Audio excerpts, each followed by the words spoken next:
Yep, we're good. Where's your ring? Oh, I got it. Mark. Yeah, good. Sounds good. Awesome. We're live. Yay. Welcome for Tips from Your Boyfriend. Hi. Hi, I'm Chingis, I'm Bethany. and this is episode 17. We're going to be talking about a lot of stuff today, very open-ended stuff. But before that, check us out on Tips from Your Boyfriend on TikTok and Instagram. Like and subscribe to us on YouTube, and then I'm on Twitter at the Calston, and I'm at Bethany Calstone on Instagram. cool. Now that we got that out of the way, I feel like we always have to talk about that kind of stuff. We can talk about what's trending. Yeah. So I think we're going to talk about... I don't even have a tip of the day. Well, you can make one of our topics into a tip. Yeah, exactly. Yeah. So I think we were going to talk about things that people think are healthy, but they're actually not. Yeah, exactly. So the first one that came to my mind when I heard that was gluten. So I have celiac, so I have to be gluten-free. I don't have any option for it. And I think it's such an idea of being really healthy means being gluten-free or even vegan. I feel like that's another one where vegan is kind of the epitome of being healthy. But gluten-free foods aren't that great for you. They're full of brown rice, which is made out of arsenic half the time, unless you get it sourced from California. And unless you have an inflammatory condition that you're trying to treat, a lot of the additives in gluten-free foods aren't that great for you. Yeah. And it's just such a trend, actually. Yeah. I feel like it's less of a trend on the East Coast, though, and more of a trend on the West Coast. I'd agree with that. Because I think the gluten-free trend started on the West Coast, where it probably started legitimately with these people with celiac who didn't realize they needed to be gluten-free, like all of a sudden became gluten-free, and then they raved about how much better they felt and how much like amazing it was to stop eating bread, stop eating everything that had gluten in it. And then all of a sudden all these people who wanted to be all health fashionable are like, wait, I want to feel good too. I'll be gluten-free too. I agree. And I think so. A lot of people, if they have inflammatory conditions, again, autoimmune issues, gluten-free is going to be the key to that. A lot of people with thyroid issues, they say go gluten-free for sure. Yeah. So I'm not excusing that. I think for average Joe who's perfectly healthy, though, I think the reason why they feel better in gluten-free food is number one, they're like, I'm being super healthy by making these choices. And then second of all, I think they go for the more naturally gluten-free foods as opposed to gluten-free products. Yeah. Because if you're getting natural gluten-free foods, you are going to feel better in general because you're cleaning out a lot of other processed weird crap in your diet. I agree on that part. Like if your idea of gluten is like a pizza from Domino's and you cut that out, yeah, of course you're going to feel better. Yeah, totally. I feel like you can eat pizza as like, if you get a good pizza, you can honestly eat that all the time. But like if you're going to be eating pizza from Domino's that has like, I don't know, like a ton of grease and more grease. Exactly. Then it's like you cut that out, obviously you're going to be feeling better. And if it's not going to be because you cut out gluten, it's going to be something else. Yeah. And then like one of the reasons I feel like a lot of times people also thought being gluten-free is good for you is because, I don't know, I feel like they just kind of almost tricked themselves into thinking they felt better. Yeah. It was like a placebo effect, right? Sure. So they're like, oh, I'm going to go on a diet. And then they thought to themselves like, oh, I'm going to go on a gluten-free diet. And then they like started all of a sudden eating better and then just felt better about it also. Yeah. The one thing I don't like about that is that when I first started hearing about gluten-free on the West Coast, it was because of people who were trying to follow the fad. And they would go to the store and they would get coffee and they'd be like, is this gluten-free? And it's like, bro. Yeah. If you're going to follow a trend, at least research the trend. Like bare minimum, know what you're talking about. I used to get that too, where as a personal trainer at Equinox, I would interview clients and ask them about their diets. And they'd be like, I'm on a gluten-free diet. And I'd be like, okay, well, walk me through some of the foods that you eat. And they'd say, I got sushi this weekend. And I would ask, where did you get sushi from? Because 9 times out of 10, I can never find a sushi restaurant because they all have soy sauce. Yeah. And they're like, what's wrong with soy sauce? What? Soy sauce has gluten in it. Yeah, it's made with wheat. I don't know, I'm still headbutting you. That's so weird. It's all right, you have a comfy shoulder. That's right. He's the deltoid though. That's right. I worked it out yesterday.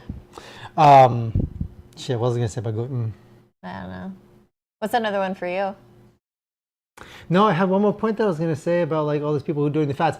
Yes. So I feel like once people started doing the fads and started asking if broccoli is gluten free or if like I remember seeing bacon labeled gluten free once. that's what I'm saying. Like all these companies all of a sudden realize that like, oh hey, what if we just start labeling our stuff gluten free? Yeah. Maybe that's a selling point. Maybe that's marketable. Yeah. And so all of a Raise sudden the you price. get all of a sudden you get all these goods that you go to the store like rice cakes. And it says gluten free on the front, and it's like, okay, rice never had gluten in it. You didn't have to like put gluten free there. Yeah. And so like, not only did people start a fad because they're idiots, and now companies are like, let's take advantage of these idiots. It's terrible. It's terrible. Terrible, terrible.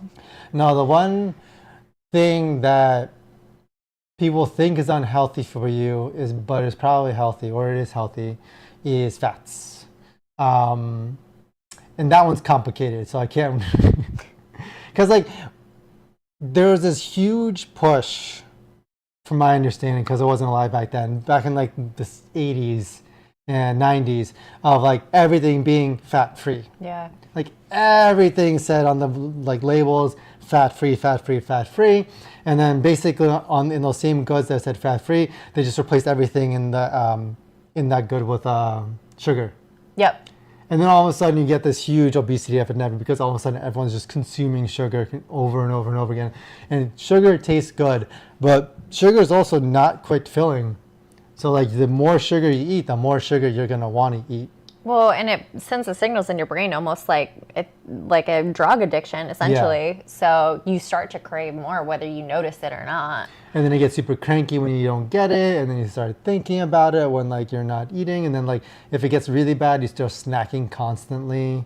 And like even if like you go out to eat, then you start snacking on sugar afterwards, which we do with our little gummy bears. But I don't know how we discovered these gummy bears at Costco, which are the real fruit juice, so they're not the worst of the worst. They're gummy bears. Exactly. So we're just chowing down on them whenever we need a quick boost or snack.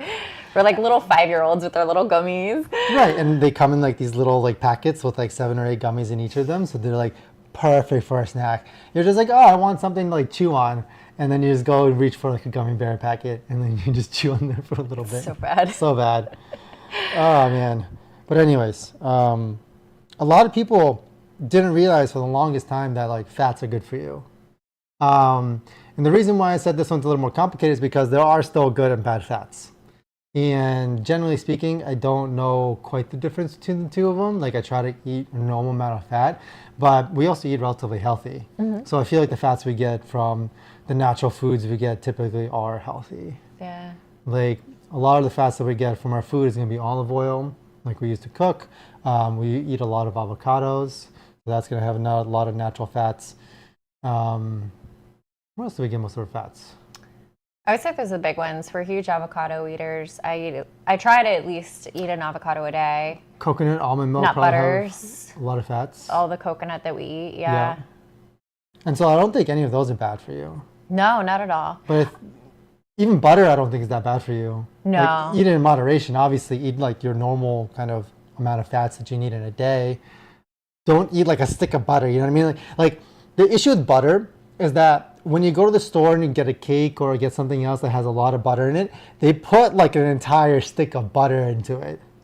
You know what I mean? It's not like you're slicing off a tablespoon to cook with or something like that. That's a normal amount of butter and that's gonna be fine for you. But like when you go and like get a slice of cake or something like that, that thing has like this much butter in it. Yeah. And that's why people say butter's not good for you.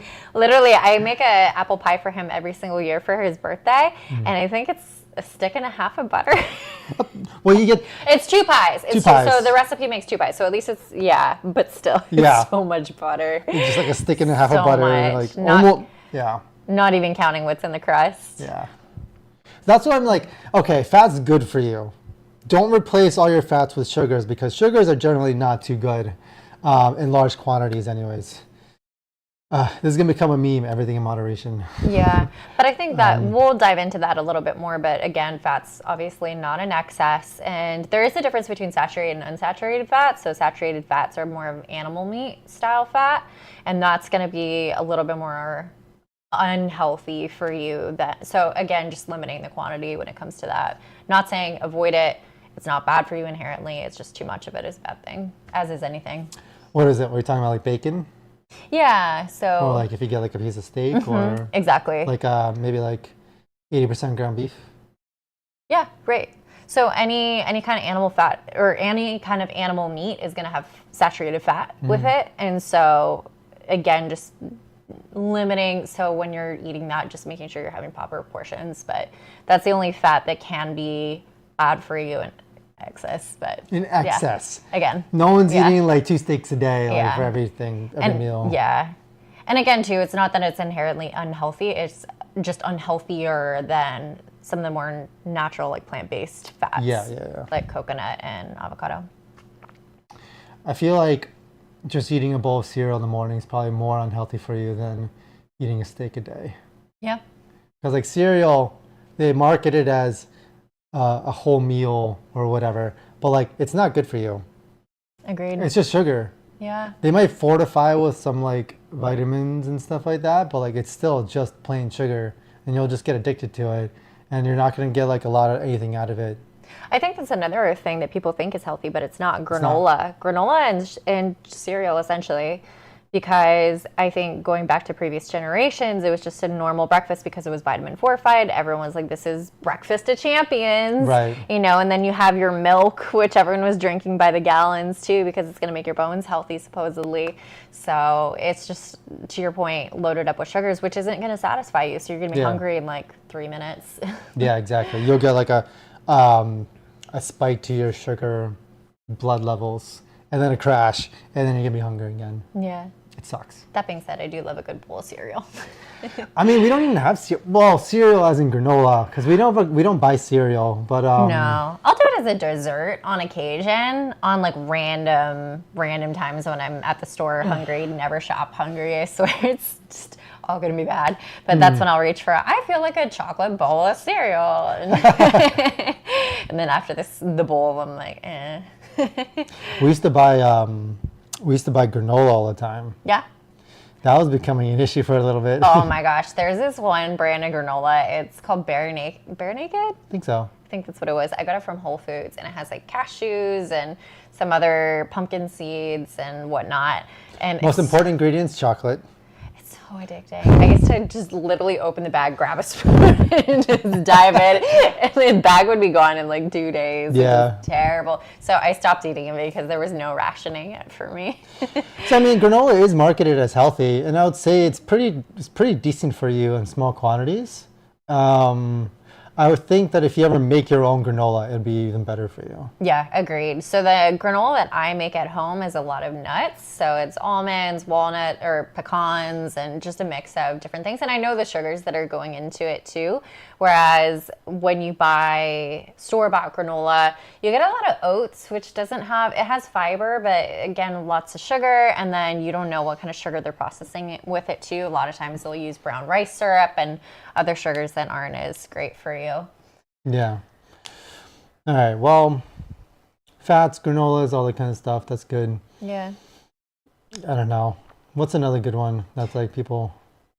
Wait, are we coming at the angle from things that people think are healthy that aren't, or things that people think aren't healthy but are? We can do both. Okay.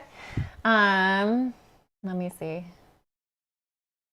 There was a while when a lot of people in the fitness community thought that cardio was bad. Not that it was bad, they just thought it was pointless because the thing was like, oh, well, if you build more muscle, it's gonna burn more calories at the end of the day. Why waste your time with cardio? You're gonna ruin your joints or whatever it is. It's just so much more efficient to get your heart rate up by lifting. I kept hearing about that, how like, oh, well, just lift weights because you'll build up muscle, you'll stabilize your skeleton, you'll stabilize your joint, you'll feel better. And then they always talked about like, yeah, running is going to destroy your knees, it's bad for your joints, like you get micro tears in your heart, blah, blah, blah, blah, blah. And it's like, as you said, like, I think it's just exaggerated. Yeah. It's throwing the baby out with the bathwater. Right. You should prioritize strength training because overall you need to prioritize it. It has more health benefits to it, but you need to do cardio. There's no way around it. You have to keep your heart healthy, and there's no other way of efficiently doing that outside of cardio. And that could just be going for walks or hiking or swimming, whatever it is. But to just avoid cardio for being like, well, I'm too smart and efficient for cardio is ridiculous. Yeah, but they're like, so on the topic of fitness and like what people choose to do, there are definitely people who enjoy cardio much more than like lifting weights. Agreed. And there's also definitely people who enjoy strength training much more than cardio. Yeah, so do I. So it's like, people said like cardio is not good for you. It is good for you.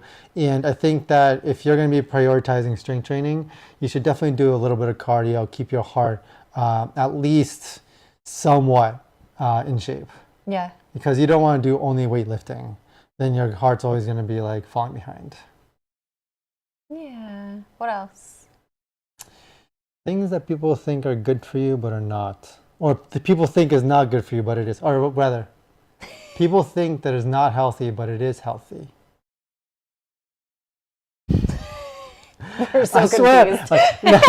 We were super clear when we got on and now we're like, wait, which one did we pick? It's okay. I think you said we can roll with either. That works. No, I know, but I'm like trying to wonder. Because there's other things besides like food or exercise, right? Yeah. There's like...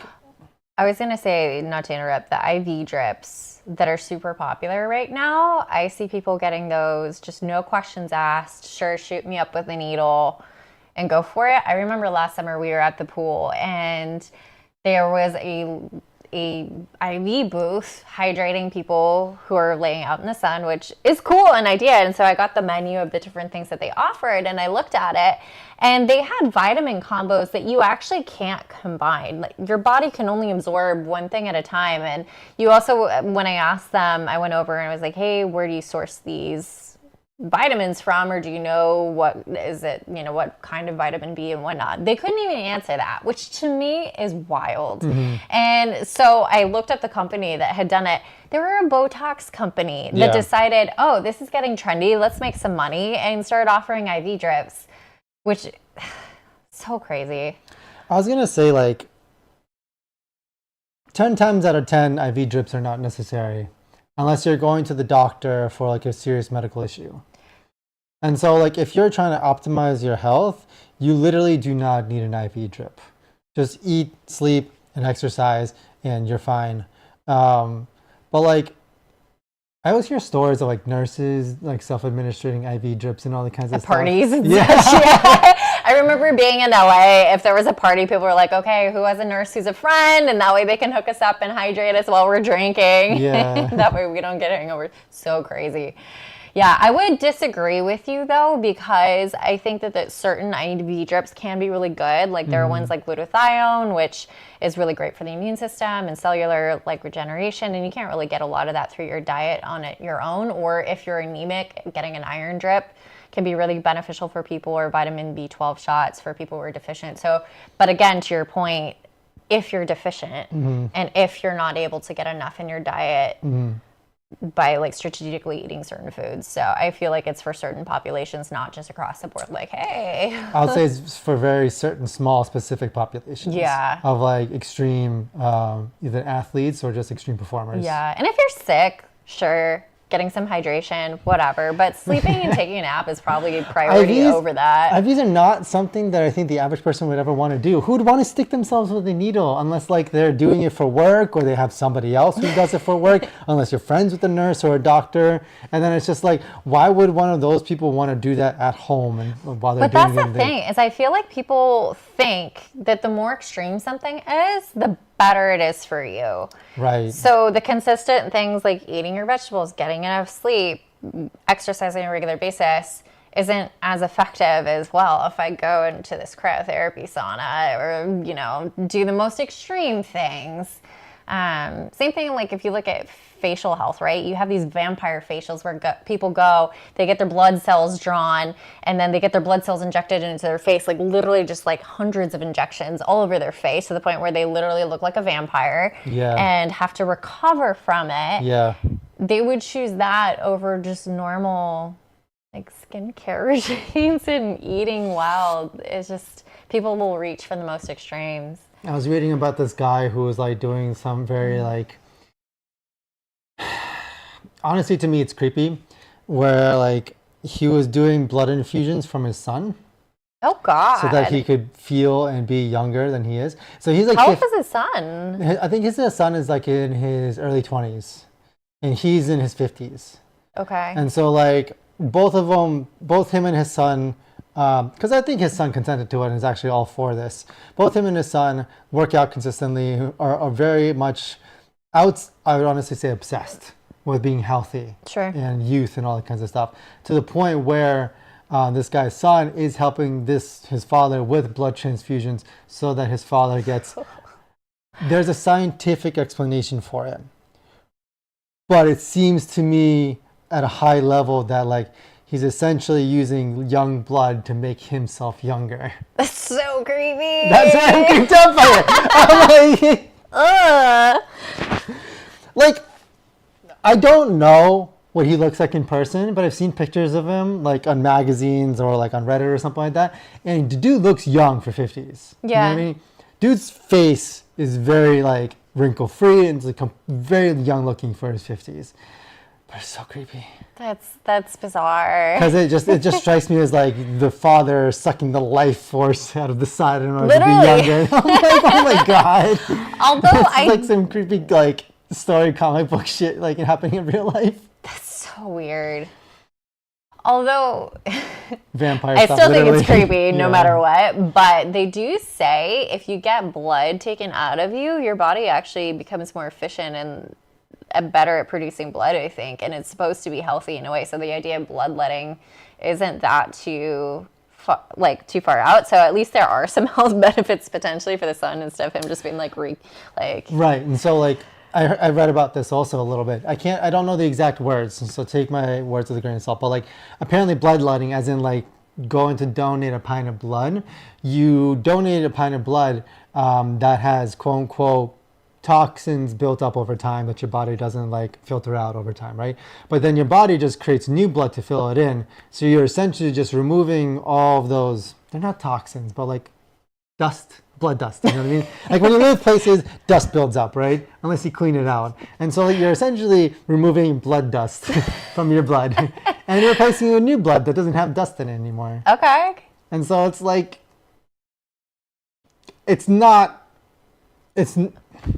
donate blood because you want to donate blood and help people, you know what I mean? Like the Red Cross. Don't donate blood because you want to dust it. That's so weird. It's a bad analogy. It works though. Yeah. But anyways. I can't. All right, anyway, let's move to the next topic. Sure. What is the next topic? Excess, Okay, avoid yeah. excess. So I brought this up while we were driving, and I think that what sparked it for me was when I did the squats that one time. Not squats, leg press, Yep. where I've always done squats, and I feel like I've gotten decently good at squats, and so like, not decently good, but I got my form down, where like my body's comfy with it, and it's adjusted to it, where I go and I do squats, I'm sore maybe for half a day the next day, and then I can go do squats again, and then like, it's really not too bad. I realized that my left and right leg are very unsymmetrical. Is that the word? Asymmetrical? Asymmetrical? Yeah. Asymmetric? Asymmetrical. They're not symmetric. Anyways, and so I went to the leg press machine and I was doing leg press with one leg at a time. And I realized very quickly that like my left foot is very stable and strong and I felt like I could really push off with it. But then my right foot, was not stable. I felt like my knee was always caving in and I couldn't push as nearly as hard. And so I realized that whenever I was doing squats, like my left leg was compensated for my right leg's improper form and improper strength. And so I was on the leg press machine and I just did reps and reps and reps on my right leg. He couldn't walk for like 3 days straight. I would just see him slowly getting up from the chair and hobbling into the kitchen. It was pretty bad. I was surprised. I don't think he's ever been that sore. I've never been that sore before. At all since we've been dating. Yeah, exactly. In the last like 3 years. Yeah. 4 years almost. Yeah. Almost 4 years, babe. Aww. But yeah, avoid excess came from that, where it's like, where you take this lesson where like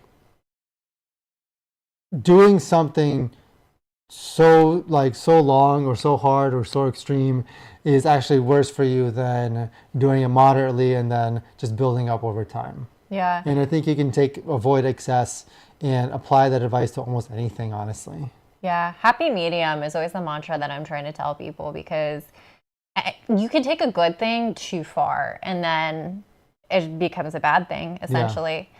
So what came to my mind when you brought up the topic was when I first got diagnosed with Hashimoto's and SIBO at the same time, I was on 100 different supplements because I was like, well, I need this to support my thyroid and I need this to support, or these are the antibiotics I'm taking, and then this is to help with my liver with cleansing it out, and then this is to help replenish whatever micronutrients I would have lost. So I was on so many different pills that I was taking all day, every day, and I remember you telling me, like, you need to slow your roll. Try this one at a time, because otherwise you don't know actually what's helping and what's hurting. And it's so true, because I realized that there was one pill that was actually making me nauseous, and then I couldn't figure out which one it was. And it's something that if I had managed it well, could have been helpful. And some of them probably were really helpful, but because I took it to an extreme, it probably wasn't helping me as much as it was holding me back a little bit from letting my body do its thing, essentially. Mm-hmm. So, and I see that too a lot with clients, with athletes, where they'll go after a goal, but they will go so hard after it without allowing the balance of recovery. Yeah. So, well, one thing I want to say about athletes is that professional athletes who have trainers, who have people working with them, who have like a very very specific goal in mind, like for months or years down the line, I feel like they do avoid excess, in the sense that they are working with people who know kind of what their body is doing, and will make sure that they don't go and break themselves before they can reach their goals. A lot of these athletes also have been doing this sport ever since they were a kid. And so like, if you start doing a sport before you go through puberty and you do the sport through puberty, your body will really adapt to it. And so like rock climbing is an example that I always want to bring up, is because if you rock climb during puberty, the tendons in your hands will grow with your hands, and they will be like 10 times stronger than somebody else's tendons who has not ever done rock climbing. So I picked up rock climbing after puberty, like when I was in college already. I was like 19, or I was about 19. And I could really go hard, but like I would hit a wall. I think it was like a V6 indoor, V7 wall, where like if I tried really hard to go beyond that wall, I would injure my tendons one by one. And so like I had this history where I was at my wall and I felt like I was strong enough, but I just couldn't get, my tendons in my hands could not keep up, and they just wouldn't get stronger on their own. And so like if you were doing it from a young age, you'd be strong enough in order to do it at the older age. Anyways, long story short, athletes, they're not doing excess because their bodies have been trained specifically to do what they're doing, and they're doing it in the capacity that they can. So like if you're an untrained athlete and you go bench press 200, that is excess. You're going to hurt yourself. If you're a trained athlete and you're bench pressing 200, that could be just a warm up for you almost. Yeah. So it's like avoiding excess means that you take your current situation and you don't push yourself to the point of injury.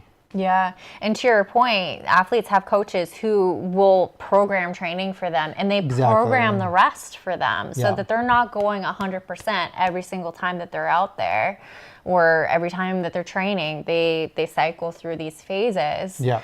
And yeah, I think it's so easy to go to the extremes. And I think part of it is because it makes us feel powerful, and I feel like it makes us feel like we're really doing something, but it's not always effective. Yeah, the mirror to the athletes is, I feel like, I think that. Yep. The mirror of the athlete is like the runners that you work on. Mm-hmm. They're not athletes in the traditional sense.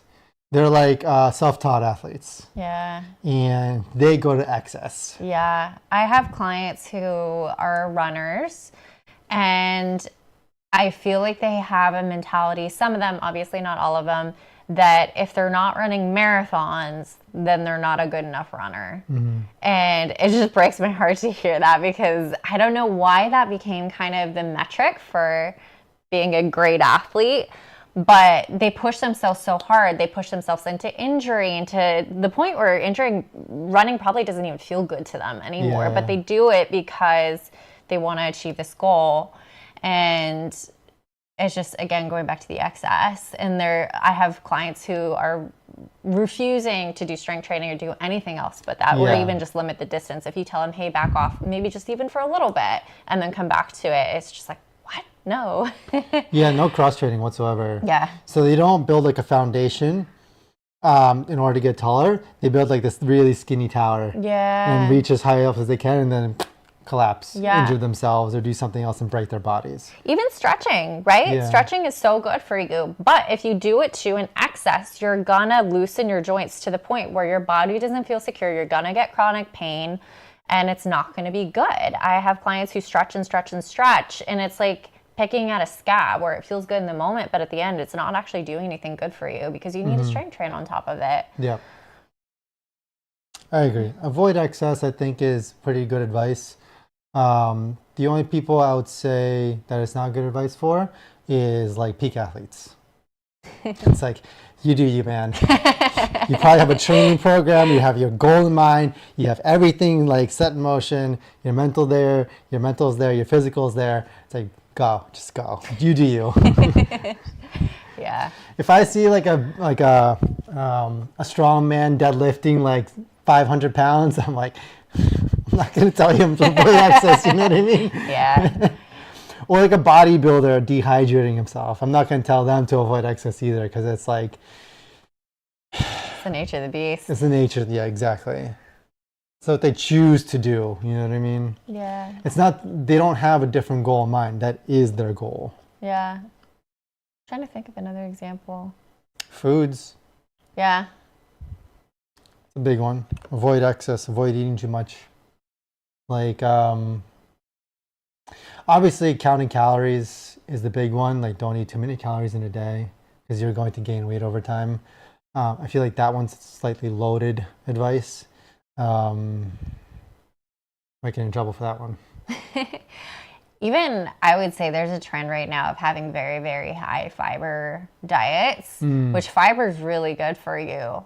But again, in excess, it can actually block you up because it can start to cause blockages in your intestines, and fiber doesn't actually have any inherent nutrition. And so sometimes people go too far with it and realize, oh, maybe not. I think didn't that originate with Huberman? It might have. I think we listened to one of his podcasts where he brought somebody on who was talking about gut health. And they said that patients who ate a lot of fiber had like the healthiest gut microbiome and gut mind connection out of all their patients or something like that. Yeah. And so they said that, like, yeah, we did studies about like consuming a certain amount of fiber every day, and they were talking about like 10, 20 grams. And they said like there was almost no upper limit on how much fiber you can consume to gain more and more benefit from it. And I think that probably a lot of people took that to excess. Yeah. Seriously, fiber all day, every day. Yeah. But like, I think adding like natural fibers into your food's good. I do. And I seeds? think for average Joe, it's going to be hard to hit those upper limits. But yeah. I know people who go really hard in the chia seeds, where they'll have cups and cups of chia seeds a day, and then they'll eat, 2 cups of beans. And I'm talking, again, excess, right? Yeah.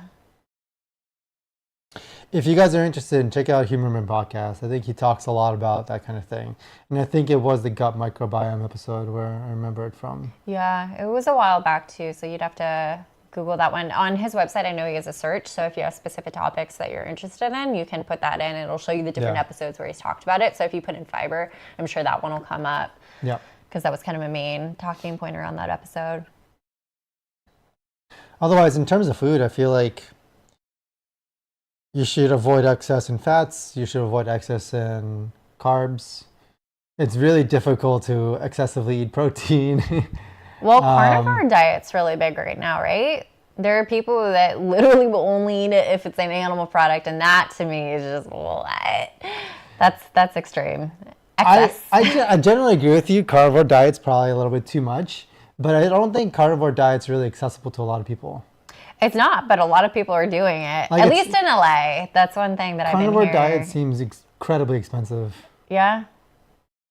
But again, these are the type of people that'll go and do the most extreme thing. They'll pay whatever it is because they want that extra like 2% of health. Yeah.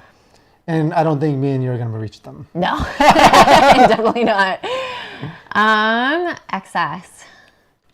Let's see. Caffeine's a big one. I have clients who will drink like 5 to 6 cups of coffee a day, and that's a lot. Yeah. That's insane. They're essentially losing all the benefits of caffeine at that point. It's like you should be drinking a small amount of caffeine, and then if your body gets used to it, just keep the caffeine amount consistent. That way, like, you don't excessively just put too much strain on your body, and then your body just gets like completely insensitive to it as well. Yeah.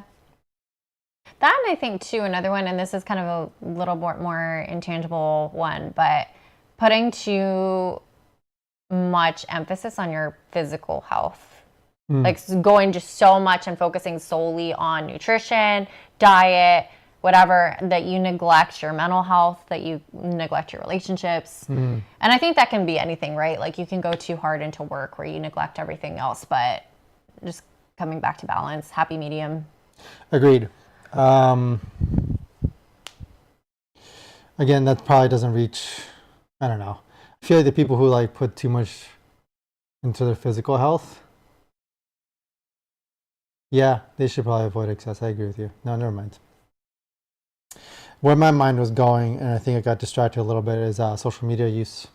Ooh, that's a good one. Where I think that people are a little too engaged with social media lives in general speaking. So like Instagram, TikTok, Snapchat, Reddit, and they should probably disconnect a little bit from it, because generally speaking, when you're in social media and you see all these people on social media, you're generally seeing highlights of certain people's lives or certain people's trending like topics or things like that, right?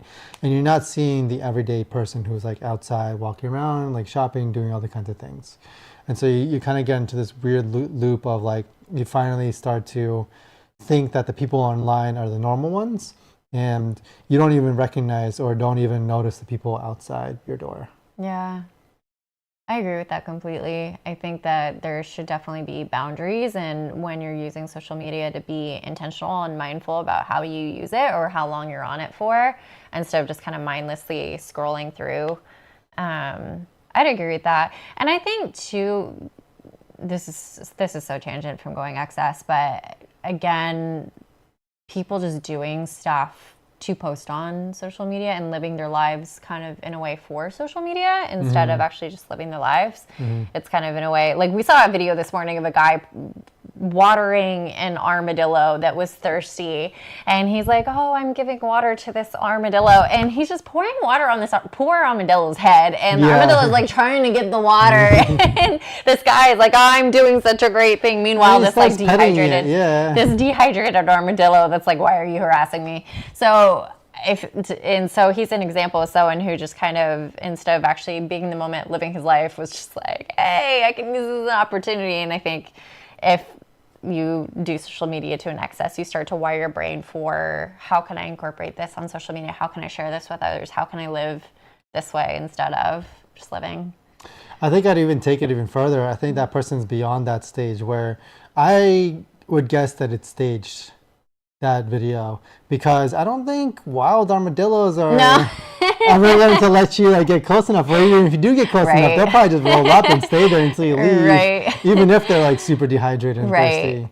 So I think it's probably either like a pet armadillo or something else that like he went out there, pretended that it was thirsty in the thing, and started pouring water on it, and then he started petting the armadillo. Like if you really wanted to give an armadillo some water, like put into a bowl, or find like a little like crevice in the road and then pour some water in there so the water stays there and the armadillo can drink it. I'm so tired of that. It's like fake. Everything's fake online now. That's excess social media. It's like instead of living or even taking like an actual real video of something, you just make fake videos to pretend like you're doing something. Yeah. Like all those people who go to concerts just to get the videos and don't even care about the concerts themselves. Yeah. My favorite, not my favorite, like the one I hate the most is when you go to a show, you concert or something like that, and all you see is phone screens, like doing the video, and no one's watching like JT on stage. They're just watching JT on the phone. Yeah. And I can imagine as an artist, that had to be really frustrating when that started to become a thing, and it probably still is now, but. And then also being a concert goer and all you seeing is like screens above you and you're actually trying to watch it. But yeah, excess, no good. No good. Mm-mm. Yeah. Next topic? Yeah, why not?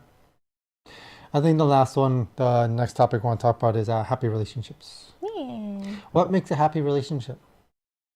Why are you happy in a relationship? Why are you not happy in a relationship? No. Yeah, a little sad. You want to start this one off? Sure. So, are we going to talk about happiness in dating, happiness in married life, happiness as a single? Well, good thing we have experience in both. It's true. Yeah. This is true.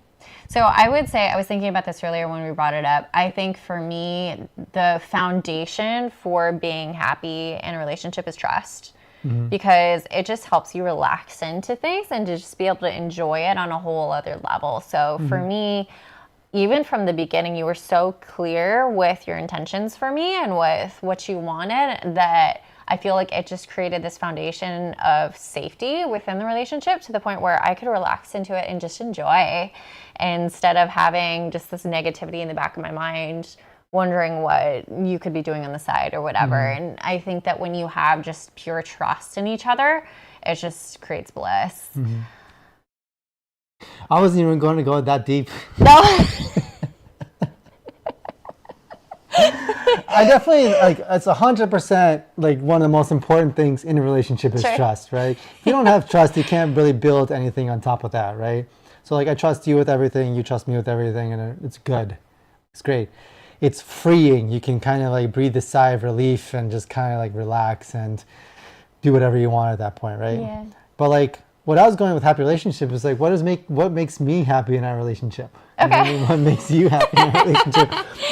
I was gonna lead with when I make you coffees in the morning, that kind of makes me happy in our relationship. Oh, I love that. Yeah, because it's like, I know you like the coffee that I make. I like the coffee as well. And then I like making it for you in the morning because then like you get to wake up to it. You get to like get into the habit of like enjoying your coffee together and all the kinds of stuff. And like it makes you, I see that it makes you happy and that also makes me happy. Yeah. So I am not a morning person at all. And I know that they say that it gets easier. It does not get easier. Mornings just suck in general for me.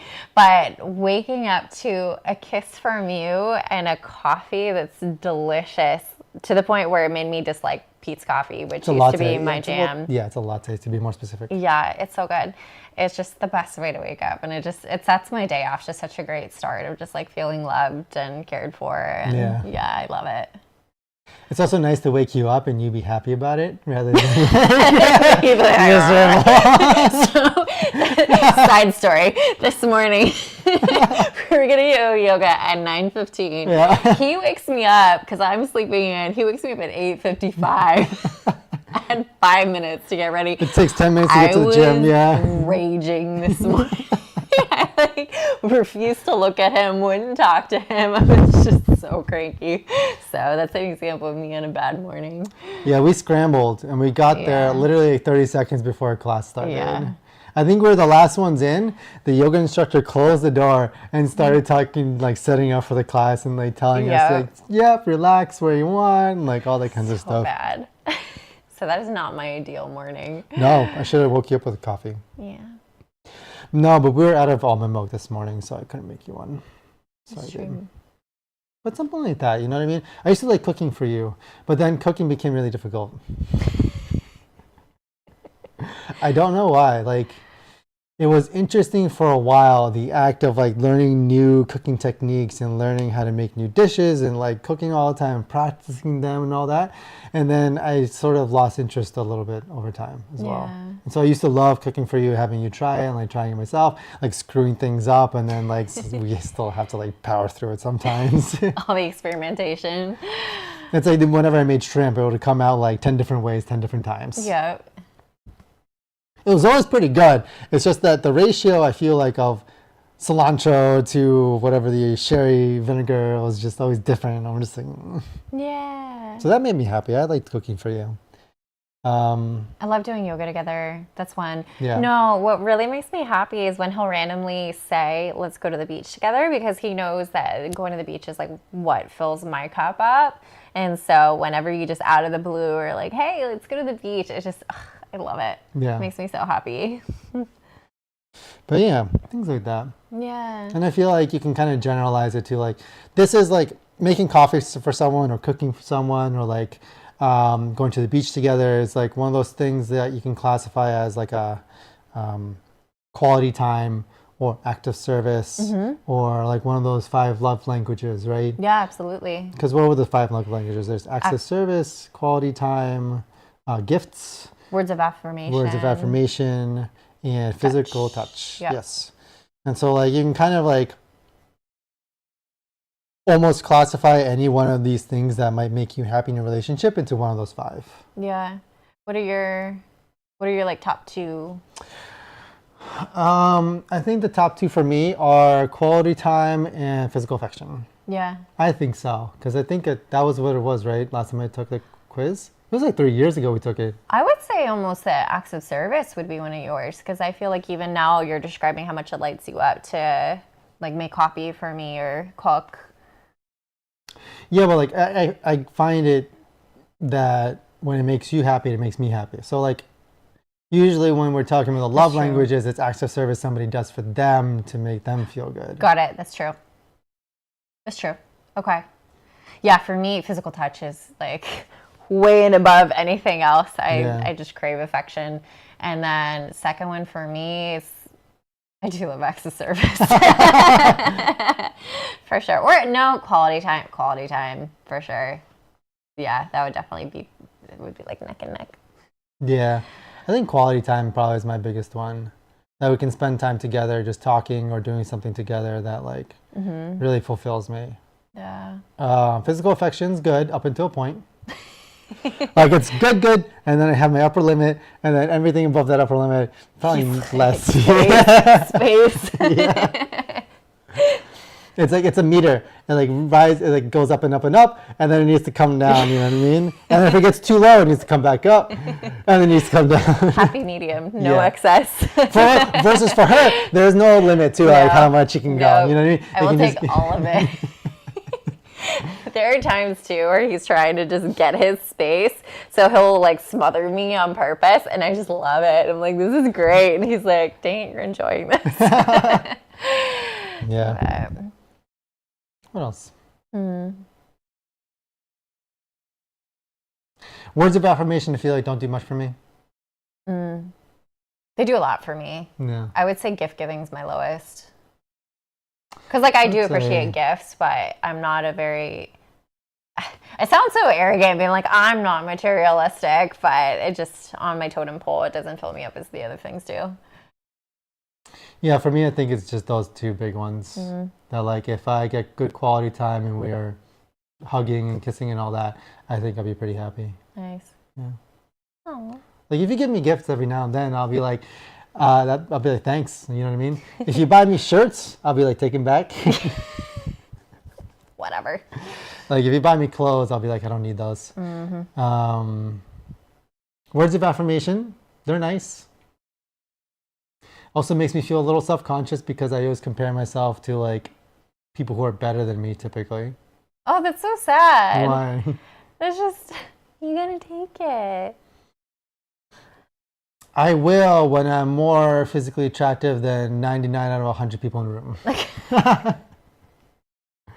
If I'm only like if I walk into a room of 100 people and I'm in the top 20%, it's not enough. Sure. You Well, it can be doesn't like, have to be just physical words of affirmation. It could be other things too. yeah, I guess.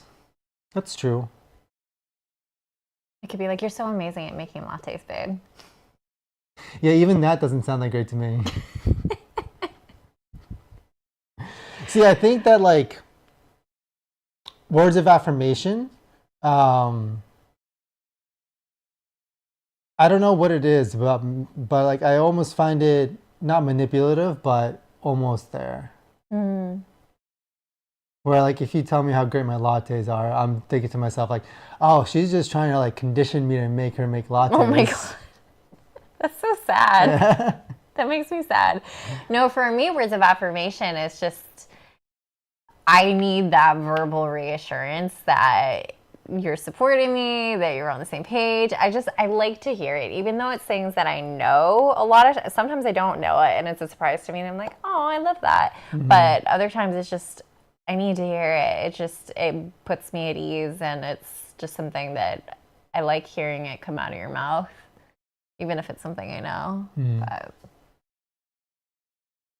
I think I'll have to like learn how to take the compliment. I agree. And not like have my brain just go off on like a tangent about it. Yeah. I don't know. It's hard. That's a hard thing to unwind though, for sure, if you're just conditioned to think that way.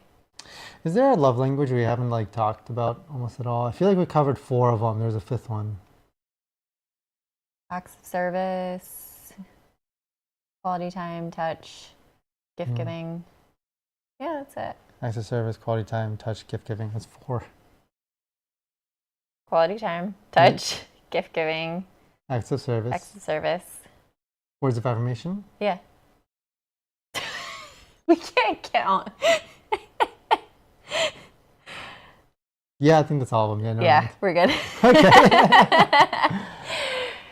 I don't know. What else makes me happy in a relationship is maybe like when we work together on things too. I was just going to say that Projects when we have a goal that we're working towards together. So for example, doing this makes me really happy. The idea that it's a project that we're working on and something that we're doing together. Especially recently, once we started getting into like a swing of things, we're getting into like nice little groove where it's like becoming much more pleasant to do. Yeah.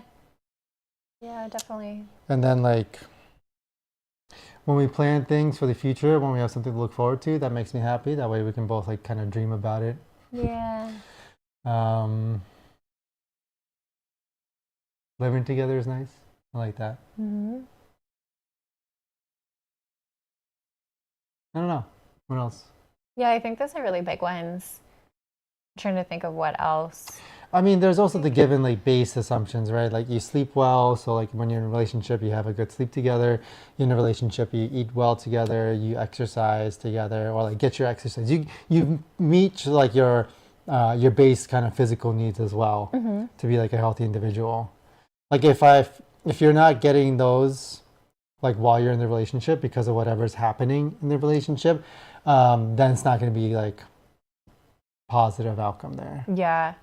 To your point, kind of backing up to where I was going a little too deep with the trust thing, is just if you don't have the foundation, any of the other things that we do together aren't going to feel good. Yeah. And so I think having that solid foundation, and also too, like again, I think you and I both feel that we're very lucky to be together and to have this relationship. And I feel like we both feel like we have a really good thing going. And I think because we both feel that way, we value our relationship in such a way that it makes everything a little bit easier and makes it happier as a byproduct.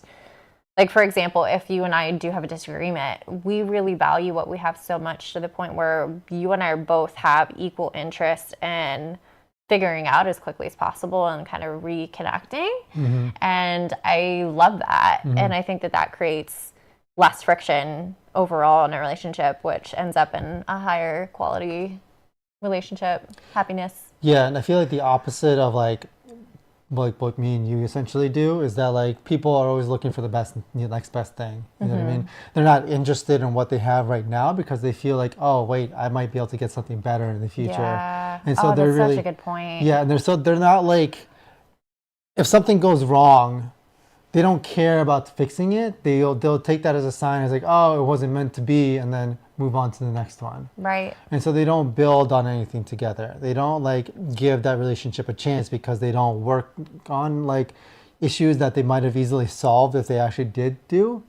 And they just took it as a sign to move on to the next one because I feel like they can get the next one. Right. And I think our definition of happiness is a little bit more substantial than just a fleeting, like, oh, this makes me happy. And then as soon as we have an unhappy moment, it's like, oh, I'm not happy anymore. So to your point, I need to move on. I feel like a lot of times people are just so,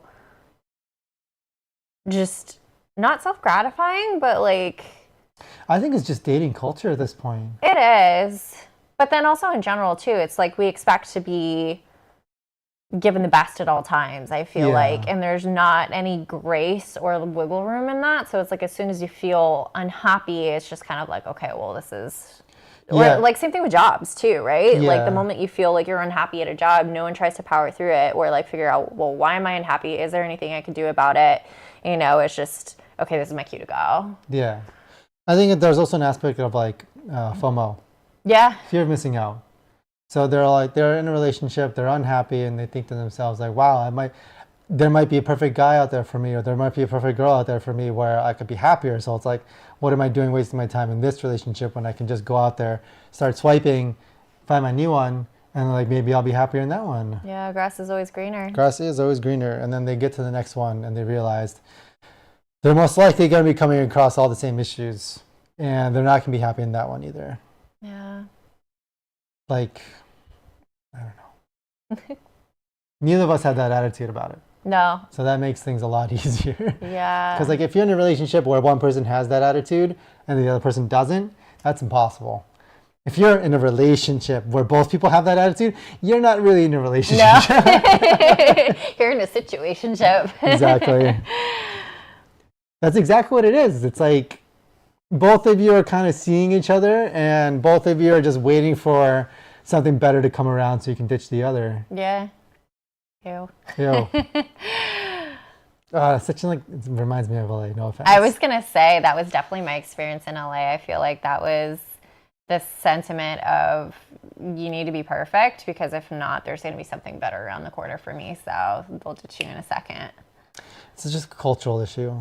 Yeah. What it reminds me of is in LA, apparently, correct me if I'm wrong, people make plans, but those plans are always very fluid because they always look for something better to do on the weekend. Yeah. So they might make a plan with you as a backup and then look for something else to do that weekend. If they find something better, they'll just cancel on you and go to that new other thing, right? Yeah. So there's no real commitment. There's just like, okay, well, me and you are going to make plans, but if something better comes along, see ya. I always had to check in with my friends when I was going to meet up with them and say, hey, are we still on for today? Because chances are we might not be. So that was something that was such a shock for me coming to the East Coast when I realized, oh, this isn't the culture everywhere. This is very much an LA culture. Yeah. And so like there's like tidbits of that in relationships where it's like you're in, yeah, it's like you're in a relationship until a better one comes around. Yeah. It's like just grosses me out. I have so much PTSD around that I'm just like, oh. I don't know. I think it's probably subconscious for a lot of people too. It's not like they do it on purpose. Right. For relationships anyways. For plans, yes, they do it on purpose. Yeah. What else makes you happy? You? Oh, right back at you, babe. All right, let's get that savvy stuff out of the way. Yep. I don't know. Career is not making me happy at the moment, but that's okay. Work is work. Stuff we do on weekends, our Sundays are solid. I really love our Sundays. Saturdays are good too. We usually get out on Saturdays. I think kids will make me happy, but we'll have to see when we get there. Yeah. What about you? Any last thoughts on this one? No, I mean, I think we covered a lot of it. I think for me, what makes me happy are just like the small moments throughout the day where you and I connect. And whether that's us being playful together or laughing together, we're eating a meal that we cook together. We're so weird. We're very weird. We just like, I don't even know. There are moments where we don't talk and we just make noises at each other. We give fishy kisses and just weird. It's funny. It's just entertaining. I think being playful is important, but things like that, it makes me happy just because we're so comfortable with each other and we're just kind of reconnecting. And to your point, you know, little things like coffee together, it's those small things, I think, that really just make a happy relationship because it's so consistent throughout the day that we have those moments. Yeah, I agree. Yeah. Are you happy in this relationship? I am very happy in this relationship. So am I. Yeah. All right, any stream of thoughts? Anything that popped on your mind today that you wanted to talk about? Anything that you read in the news you might want to bring up? Anything, or not the news, but like anything you see in the social media, Instagram or something? So I released a book on injury management, which we'll talk about injuries, I'm sure, in another episode. But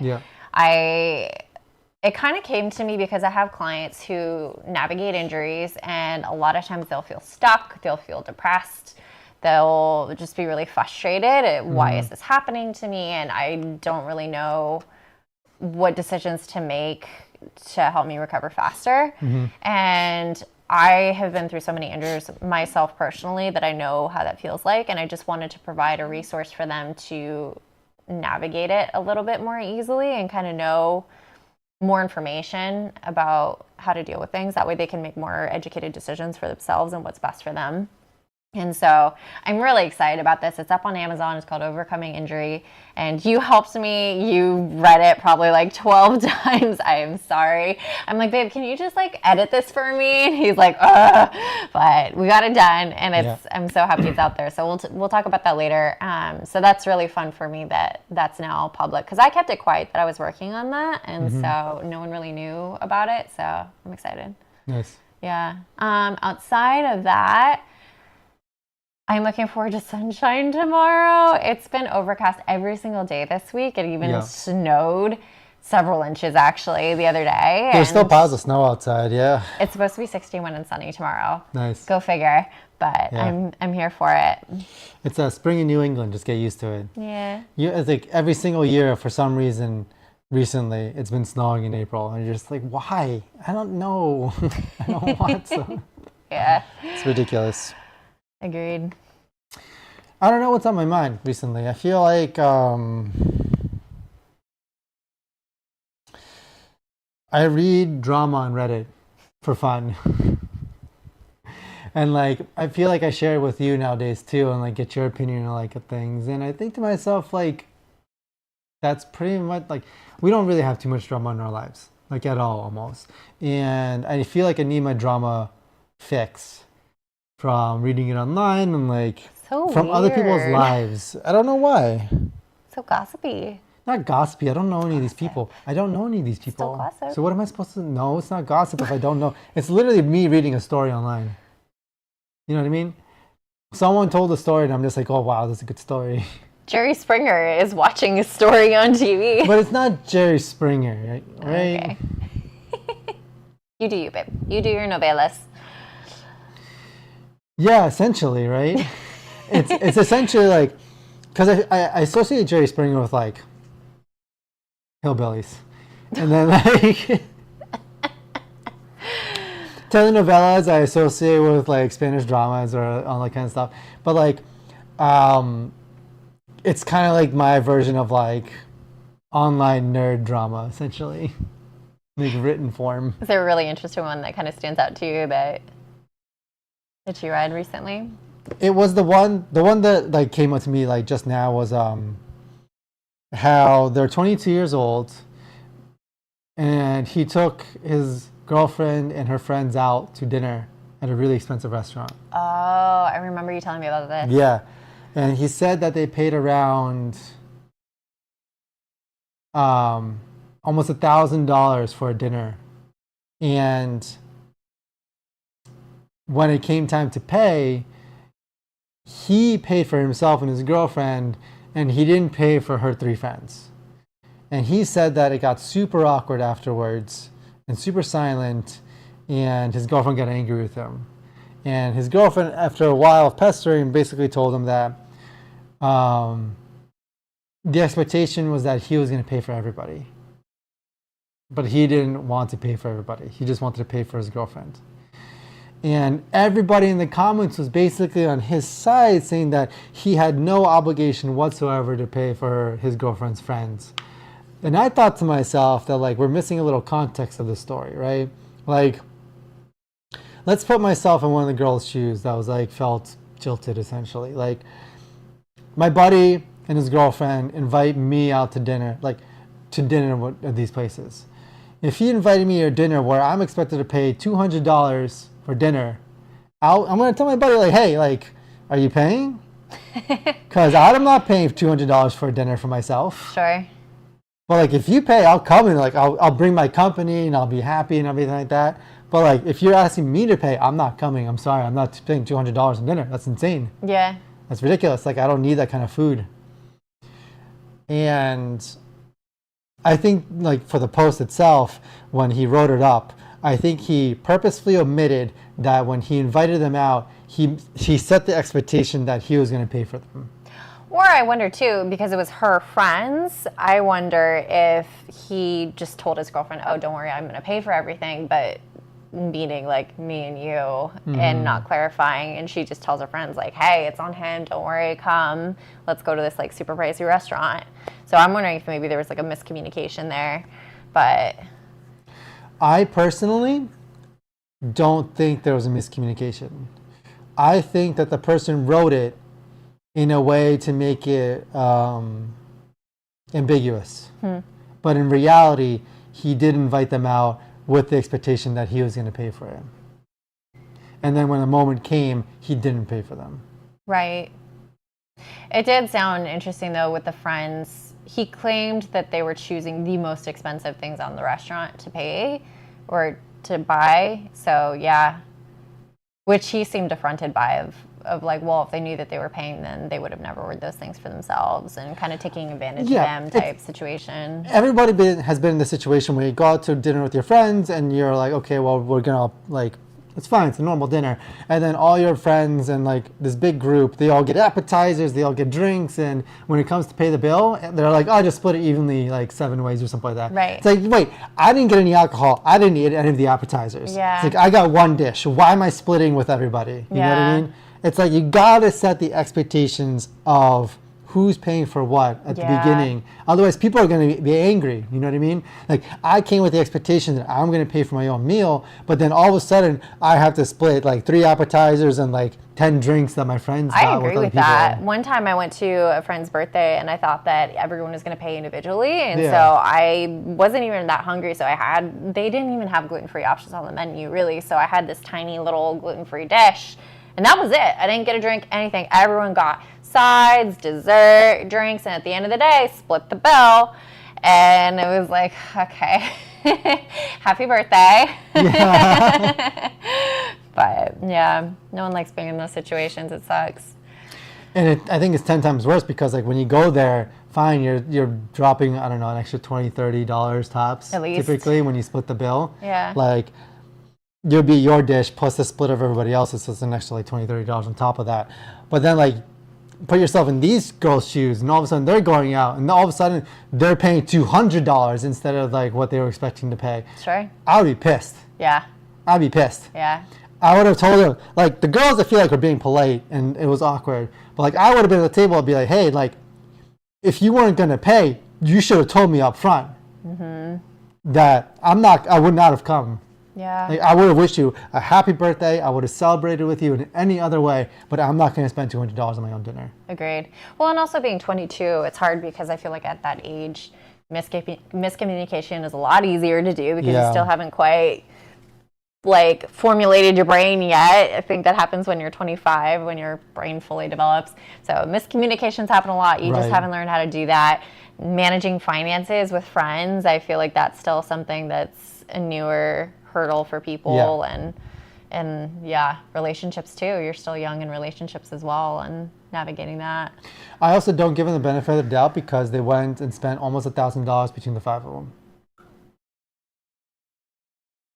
I get it. It's a birthday dinner. They're 22 years old. Yeah. But you just spent $1,000 between the 5 of you on dinner. I'm not giving you any benefits of the doubt. Well, and that's the thing. The friends took advantage, right? Like, if they go into it thinking he's going to pay for everything and then they start ordering stuff that they would never have ordered otherwise, like, that's not fair either. Because it's like, that's taking advantage of him, being like, oh, well, like, you're a free ticket. And so I'm just going to eat as much as I possibly can instead of actually what you would have had you been paying. I agree. That's not like polite also. You know what I mean? If someone offers to pay for you, just like get what you want, but don't order the most expensive thing on the menu. That's just not polite. That's not good manners. Yeah. Even if you want the most expensive thing on the menu because you think that's the best, don't get it. Yeah. It's just good manners. Agreed. But yeah, everybody in the post disagreed with my take on it. And so I'm like, oh man. I looked at like the most, because in Reddit you can upvote or downvote something. And so everything that gets the most upvotes, people agree with, and that usually gets to the top. I went all the way to the bottom to see what got downvoted the most. And like everybody who's downvoted the most had my take. That's funny. I'm like, no. Well, to your point though, there wasn't enough context given to give a great analysis of the situation. And I think they gave him the benefit of the doubt too. Sure. Versus I'm just like $1,000 for dinner. I'm not giving you the benefit of the doubt. There's no way. Goodness. Like if you wanted to complain about like you dropped like $300 or 200, like, you know, some whatever normal amount between the 5 of you, then I would have been like, okay, well, yeah. But like, no. Yeah, no. I feel like when you go to a restaurant nowadays, if you get like a dish plus 2 drinks, that's like $40, $50 at this point. It's so ridiculous. It's so and especially expensive here now. in Boston too. It's so much more expensive here compared to LA. Especially if you're drinking cocktails. Those are like $15 each at this point. It's insane. Yeah, another reason to go alcohol free. Agreed. I haven't drank in a while. Yeah. Any other thoughts? No, I think that's the only one I want to rant about. Rant away. Yeah, that was my stream of consciousness. I needed to get off my chest. Yeah. Awesome. All right. Well, I think we're going to wrap it up then, right? Yep. So this has been episode 17. We covered a lot of topics. Follow us here on YouTube. Like this video. Subscribe to us. We're on TikTok and Instagram at Tips From Your Boyfriend. And then I'm on Twitter at The Calliston. I'm at Bethany Calliston on Instagram and TikTok too. Yeah. And then we'll post about when we're gonna stream next time, right? Yeah. And I think that's most likely Wednesday. Probably Wednesday at 7, most likely. Yeah. But I will post. Yeah, we usually post around noonish if we're gonna stream that night too. Yeah. All right, cool. All right. Awesome. All right, thanks for tuning in, guys. I'll see you guys next time. Bye.